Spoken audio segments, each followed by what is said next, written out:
Salam sejahtera Malaysia, denyut nadi suara rakyat bergema di channel ini. Jangan lupa tekan butang subscribe, like dan share. Malaysia kita punya, cintai Malaysiaku, kita jaga kita.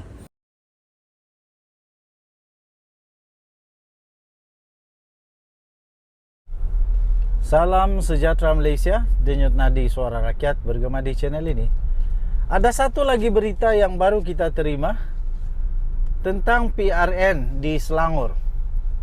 Nampaknya Azmin Ali memang tak ada harapan lagi di Selangor.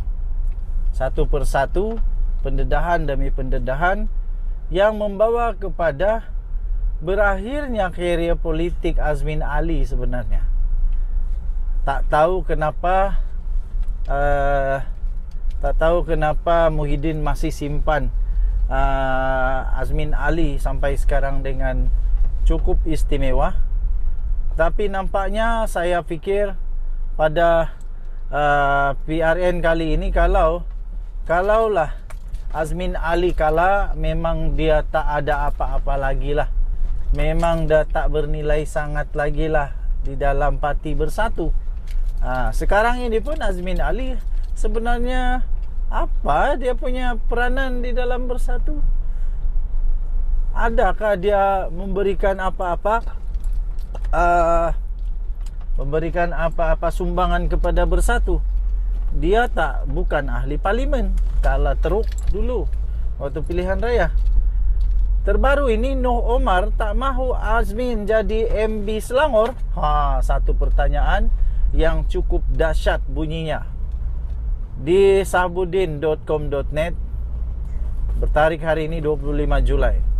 Bekas pengerusi UMNO Selangor, Noh Omar, entah mimpi apa, tiba-tiba sahaja membangkitkan kedudukan serta jawatan Menteri Besar daripada parti itu yang sudah ditinggalkannya.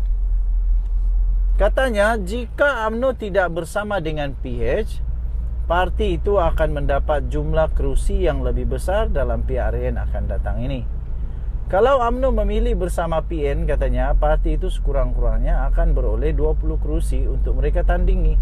Selebihnya barulah untuk PAS dan Bersatu. Iyakah betul kan ini Omar? Sedangkan sekarang ini pun ada masalah di dalam kerusi Bersatu dan juga kerusi PAS. Sudah ada pertembungan. Jadi apa lagi kalau UMNO pun dalam Perikatan Nasional, UMNO nak pergi mana? UMNO nak bertanding dengan di mana? Jadi rasanya komen daripada Noh Omar untuk yang itu boleh dipersoalkan. Katanya lagi kalau menang confirm calon menteri besar daripada UMNO sebab ada 20 kerusi. Tapi sedih sekali, bersama dengan PH, UMNO umpamanya melukut di tepi gantang kerana hanya diberikan 12 kerusi saja. Bersyukurlah dapat 12 kerusi. Kalau melihat kepada keadaan terkini, UMNO ni diberi 12 kerusi pun belum tentu boleh menang semua. Dengan bertanding 12 kerusi itu, Noh juga menyifatkan UMNO bukan lagi parti untuk orang-orang Melayu berteduh, tapi mendakwa sudah dibocorkan oleh Zahid Hamidi. Jadi di mana diorang tempat berteduh? Noh Umar ini masih rindu dengan UMNO lagi ke? Dalam hal ini, Noh sepatutnya tidak lagi membangkitkan kemungkinan UMNO patut bersama dengan Perikatan Nasional. Kerana sejak PRU 15 yang lalu, parti itu sudah pun membuat ketetapan untuk bersama dengan PH bagi membentuk kerajaan perpaduan sebagaimana perkara itu yang telah dititahkan sendiri oleh Kebawah Duli Yang Maha Mulia Seri Paduka Baginda yang di-Pertuan Agong. Tindakan Noh Omar untuk terus membangkitkan jika UMNO memilih bersama PN pada ketika ini tidak lebih hanya menggambarkan seolah-olah kerinduannya yang masih mendalam kepada UMNO. Walaupun sejak dipecat daripada parti itu, beliau sudah memilih untuk memberikan sokongan kepada PN. Selain itu, dengan mengatakan UMNO akan memperolehi jawatan Menteri Besar jika parti PN bersama parti PN turut juga secara tidak langsung menggambarkan bahawa penolakan dalam jiwa Noh Omar sendiri terhadap calon Menteri Besar daripada PN, iaitu Azmin Ali. Meskipun tidak diumumkan secara rasmi, malah PN juga menetapkan tiada poster boy dalam PRN Selangor. Namun bukanlah rahsia lagi bahawa Azmin Ali merupakan calon pilihan sebagai Menteri Besar dalam blok pembangkang itu.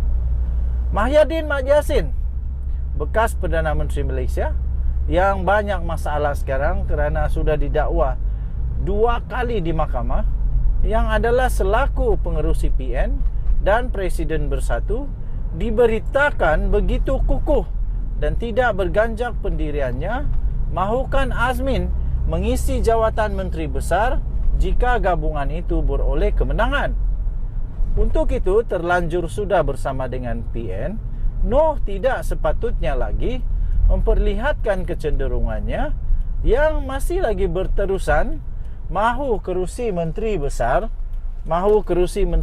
Selangor itu diisi oleh pemimpin lain atau menimbulkan persepsi UMNO boleh memperolehinya.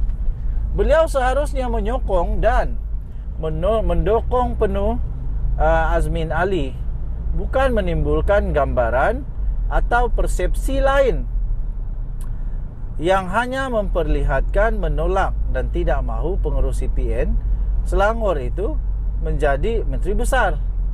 Lebih daripada itu, memberi gambaran dengan bersama PN dan kemudian bertanding 20 kerusi akan memberi jaminan UMNO bakal mendapat jawatan Menteri Besar adalah tidak tepat sama sekali. Meskipun 20 kerusi mungkin ditandingi, boleh menangkah semua kerusi itu? Berapa saja kerusi yang UMNO boleh menang? Lupakan Noh Omar. Malah ketika beliau mengetuai UMNO Selangor sebelum ini pun, berapa kerusi sahaja yang mampu dimenangi oleh parti itu. Apapun, hati-hati men. Nampaknya seperti dalam selimut PN sudah ada musuh yang perlu diawasi. Juga kepada Min, tanyalah Noh Omar, kenapa dia masih belum menjadi ahli Bersatu? Atau kenapa dia masih belum lagi menjadi ahli PAS sehingga sekarang? Wow, ini persoalan yang amat besar. Ditulis sendiri oleh Sahabuddin Husin 25 Jun 2023. Saya fikir 25 Julai kot ni, sebab ini adalah artikel terbaru daripada Sahabuddin Husin. Jadi kalau betul nak sokong Perikatan Nasional, kenapa Noh Omar tak masuk saja mana-mana parti di dalam Perikatan Nasional? Baru orang yakin yang dia ini benar-benar menyokong Perikatan Nasional dan bukan hanya retorik semata-mata sahaja. Dan lagi pelik, dia masih menyebut lagi UMNO. Masih rindu UMNO kah? Masih mahu dengan UMNO kah? Kasihan sungguh, kerana nampaknya Noh Omar susah untuk bertemu lagi dengan UMNO, susah untuk masuk lagi UMNO maksud saya, kerana dia sudah pun dipecat. Denyut nadi suara rakyat bergema di channel ini. Bye-bye. Salam sejahtera Malaysia. Denyut nadi suara rakyat bergema di channel ini. Ternyata bukan Pakatan Harapan yang bermasalah besar sekarang ini. Menjelang PRN 2023 ini, di mana 6 buah negeri di semenanjung Malaysia akan menjalankan secara serentak pilihan raya ini. Nampaknya bukan Perikatan Nasional sahaja yang perlu risau, tapi juga perlu risau ialah ahli-ahli di dalam parti-parti Perikatan Nasional. Mana tidaknya amat ketara, terlalu obvious bahawa perpecahan sedang berlaku. Ada konflik dalaman yang amat teruk. Paling teruk lah kalau sudah jadi begini. Makna kata memang dah sah kalah lagi. Ada satu kejadian di mana di Gual Periuk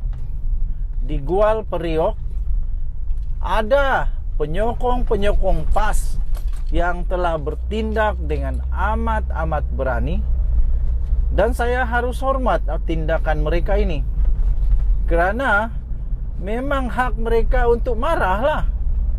Sampai penyokong-penyokong PAS ini sanggup menurunkan bendera PAS. Maknanya mereka tak mau PAS membantu calon di sana.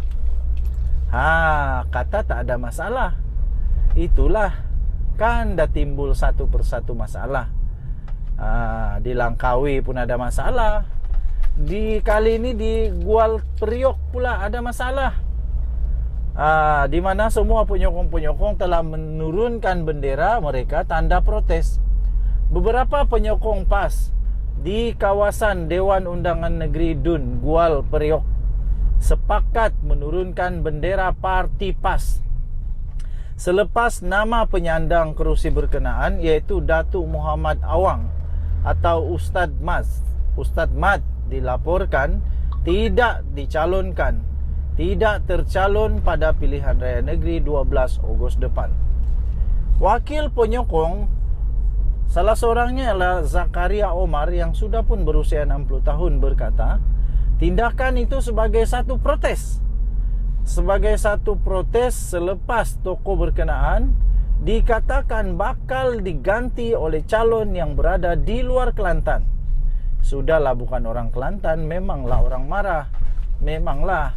Katanya, kami melihat tiada keperluan untuk menggantikan Ustaz Mad yang disifatkan cukup cemerlang dalam melaksanakan tugas sebagai wakil rakyat di Gual Priok. Katanya beliau, iaitu Ustaz Mad, cukup disayangi selain pemimpin yang bersifat cakna dengan setiap masalah rakyat. Katanya kepada pemberita, menurut beliau, difahamkan calon yang bakal menggantikan Ustaz Mad tidak dikenali oleh penduduk setempat. Menurut beliau, ujarnya lagi, pengganti itu didakwa sudah pun kalah 2 kali dalam pilihan raya sebelum ini dan bertanding di luar Kelantan. Sudah kalah 2 kali, tapi ditandingkan pula di Kelantan. Katanya, saya bimbang jentera parti dan penyokong akan merajuk dengan tindakan ini, sekaligus menyulitkan lagi gerak kerja kempen PAS, kata beliau. Ini memang satu tindakan yang cukup berani, cukup marah, cukup luar biasa. Tetapi saya harus hormati. Kerana apa? Ini hak mereka. Mereka inilah nadi kepada parti. Tanpa penyokong, siapalah parti? Tanpa penyokong, tak ada gunanya calon-calon itu. Jadi mungkin Perikatan Nasional atau PAS perlu mempertimbangkan perkara ini dengan sebaik-baiknya. Jangan sampai kalah teruk hanya kerana silap letak calon. Dengan nadi Suara Rakyat bergema di channel ini, jangan lupa tekan butang subscribe, like dan share. Bye-bye. Salam sejahtera Malaysia. Denyut nadi Suara Rakyat bergema di channel ini.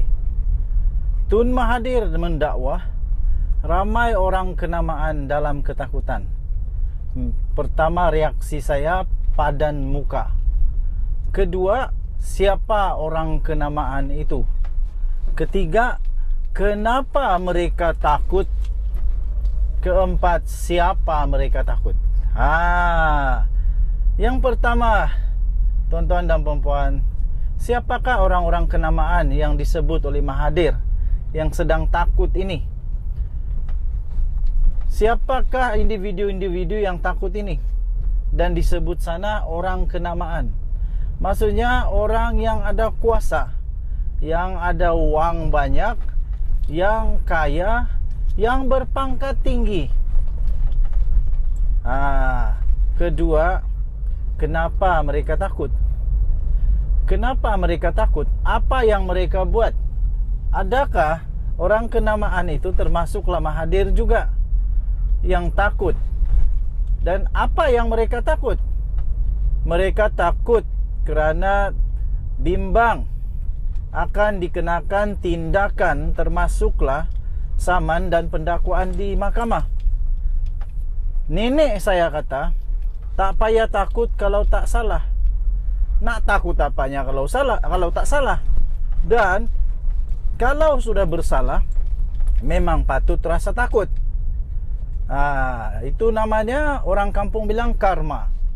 Waktu kau berkuasa, ya mungkin kau lupa semua kau nak buat. Tapi bila kau dah tak ada kuasa, kau sekarang takut kerana didakwa di mahkamah.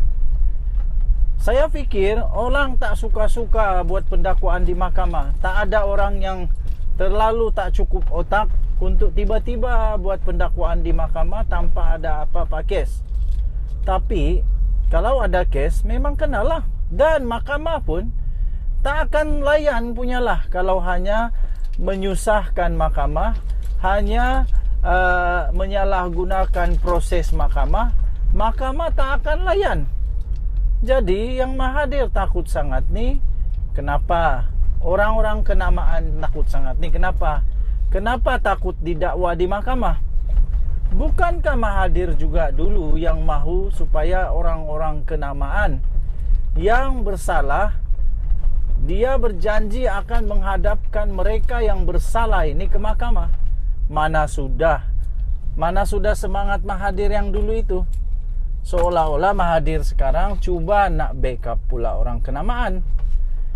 Kalau tak bersalah, okeylah dia backup. Tapi kalau bersalah dan dia cuba untuk backup, itu masalah.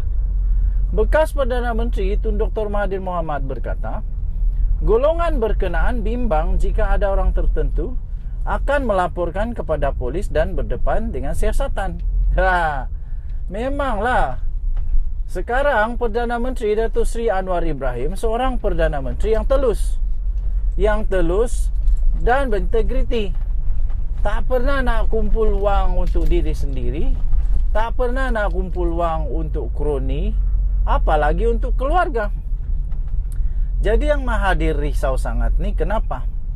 Apa yang Mahathir risau sangat sampai dia nak cuba beritahu kepada dunia bahawa ramai orang kenamaan yang takut untuk akan ada orang buat laporan polis.